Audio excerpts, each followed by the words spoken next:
ಬಸವನ ಬಾಗೇವಾಡಿ ಪಟ್ಟಣದಲ್ಲಿ ನಂದಿ ಕೂಗು ಕಾರ್ಯಕ್ರಮಕ್ಕೆ ಆಗಮಿಸಿದ ಕನ್ನೇರಿ ಶ್ರೀ ಕಾಡಸಿದ್ದೇಶ್ವರ ಸ್ವಾಮೀಜಿಯವರಿಗೆ ಹೂವಿನ ಸುರಿಮಳೆಯಿಂದ ಭಕ್ತರು ಸ್ವಾಗತ ಮಾಡಿಕೊಂಡರು. ಸ್ವಾಮೀಜಿಯವರು ಸಿದ್ದರಾಮೇಶ್ವರ ಮಠಕ್ಕೆ ಭೇಟಿಯನ್ನು ನೀಡಿದರು. ನಂತರ ಕನ್ನೇರಿ ಶ್ರೀ ಸ್ವಾಮೀಜಿಗಳಿಂದ ಎತ್ತಿನ ಬಂಡಿಗೆ ಪೂಜೆ ಸಲ್ಲಿಸುವ ಮೂಲಕ 1,000 ಎತ್ತಿನ ಬಂಡಿಗಳ ಮೆರವಣಿಗೆಗೆ ಚಾಲನೆ ನೀಡಿದರು. ಮೆರವಣಿಗೆಯು ಬಸವೇಶ್ವರ ವೃತ್ತದ ಮೂಲಕ ಇವಣಿಗೆ ರಸ್ತೆಯ ಗುರುಕೃಪಾ ಶಾಲೆಯ ಪಕ್ಕದ ವೇದಿಕೆ ಕಾರ್ಯಕ್ರಮಕ್ಕೆ ಆಗಮಿಸಿತು. ನಂತರ ವೇದಿಕೆ ಕಾರ್ಯಕ್ರಮ ನಡೆಯಿತು.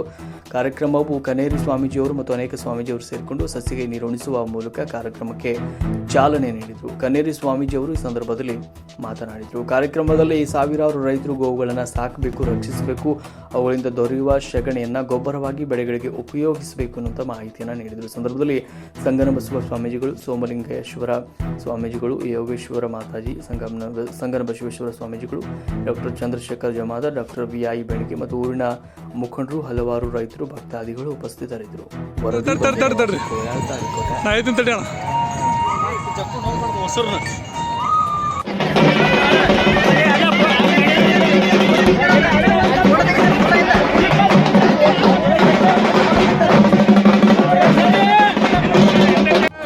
ಎತ್ತಿನ ಪಾದಗಳಿಗೆ ಪೂಜೆ ಸಲ್ಲಿಸಿ ಗೌರವವನ್ನು ಸಲ್ಲಿಸಿ ವಿದ್ಯುತ್ ಚಾಲನೆ ಸಹೋದರಿ ಬರಬೇಕು.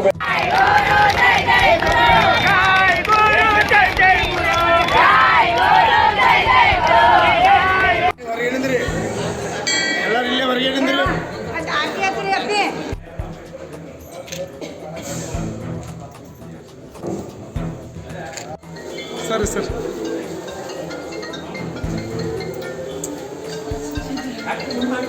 ಬಂಗಾರದ ಹಿರಿಯ ಬಸವಣ್ಣ ಬರುವಾಗ ನಾವೆತ್ತು ಕೈಯ ಮುಗದೇವೋ ಅಂತ ರೈತರು ಹಾಡ್ತಾರ.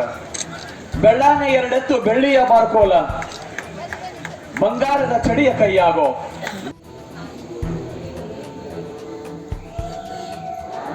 ಮೊದಲಿಂದಲೂ ಬೇಡಿಕೆ ಗೋವಾದಲ್ಲಿ ದಿನಾಲು 100 ಲಕ್ಷ ಆಕಳಿಗೆ ಮಹಾರಾಷ್ಟ್ರದಲ್ಲಿ ಪ್ರತಿ ದಿವಸ 50 ರೂಪಾಯಿ ಕೊಡ್ತಾ ಇದ್ದಾರೆ.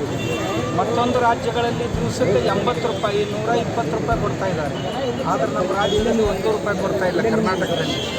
ಆದ್ದರಿಂದ ಕರ್ನಾಟಕ ಸರ್ಕಾರಕ್ಕೆ, ಅದು ಸರ್ಕಾರ ಯಾವುದೇ ಪಕ್ಷಕ್ಕಿರಲಿ, ಅವರಿಗೆ ರೈತರ ಪರವಾಗಿ, ನಮ್ಮ ಸ್ವಾಮಿಗಳ ಪರವಾಗಿ ನಮ್ಮ ಪ್ರಾರ್ಥನೆ ಏನು ಅಂದ್ರೆ, ನಮ್ಮ ರೈತನ ಈ ಎತ್ತುಗಳಿಗೆ ತಾವು ಅನುದಾನ ಕೊಡಬೇಕು.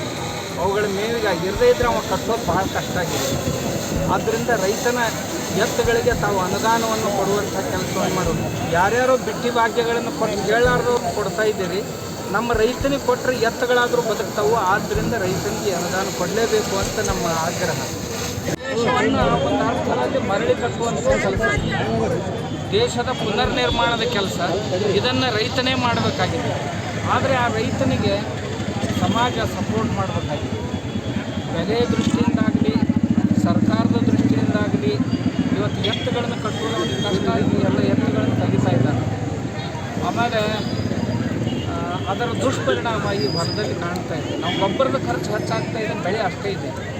ಇದನ್ನು ಕಡಿಮೆ ಮಾಡಬೇಕಾಗಿತ್ತು ಅಂತ ರೈತನ ಮನೆಯಲ್ಲಿ ಮರಳಿ ಎತ್ತುಗಳು ಬರಬೇಕು. ಆದ್ದರಿಂದ ಎತ್ತುಗಳ ಸಮಾವೇಶ, ಬಂಡಿಗಳ ಸಮಾವೇಶ, ಸುಮಾರು 1500 ಬಂಡಿಗಳು ಇವತ್ತು ಸೇರಿವೆ. ಇದು ಬರೀ ಒಂದು 8 ದಿನದಲ್ಲಿ ಯುವಕರೆಲ್ಲ ಸೇರಿ ಈ ಕೆಲಸವನ್ನು ಮಾಡಿದ್ದಾರೆ. ನಮ್ಮ ಬಸವರಾಜ್ ಬಿರಾದಾರ್ ಅವರು, ನಮ್ಮ ಚಂದ್ರಶೇಖರ್ ಬಿರಾದಾರ್ ಅವರು, ಆಮೇಲೆ ಬಾಗೇವಾಡಿಯ ನಮ್ಮ ಭಕ್ತರ ಬಳಗ ಎಲ್ಲ ಸೇರಿ ಇದನ್ನು ಮಾಡ್ತಾ ಇದ್ದಾರೆ. ಇದಕ್ಕೆಲ್ಲದಕ್ಕೂ ಮುಖ್ಯ ಅಂದರೆ ಇದು ಯಾರ್ದು ಅಲ್ಲ, ಇದು ರೈತರು. ರೈತರೇ ಇದರ ದೈವ, ರೈತರೇ ಇದನ್ನೆಲ್ಲ ಮಾಡೋರು, ಮಾಡಿಕೊಳ್ಳೋರು ಅವ್ರ ಸಲುವಾಗಿ ಅವರಿಗಾಗೆ ಮಾಡುವಂಥ ಒಂದು ಕಾರ್ಯಕ್ರಮ ಇದೆ. ಇದು ನಾಡಿನ ತುಂಬಾನು ನಡೀತಾ ಇದೆ. ಇನ್ನು ಮುಂದಿನ ಕಾಲದಲ್ಲಿಯೂ ಸಹಿತ ಈಗ 10,000 ಎತ್ತಿನ ಗಾಡಿಗಳ ಸಮಾವೇಶವನ್ನು ಭವಿಷ್ಯದಲ್ಲಿ ಮಾಡಬೇಕಾಗಿದೆ.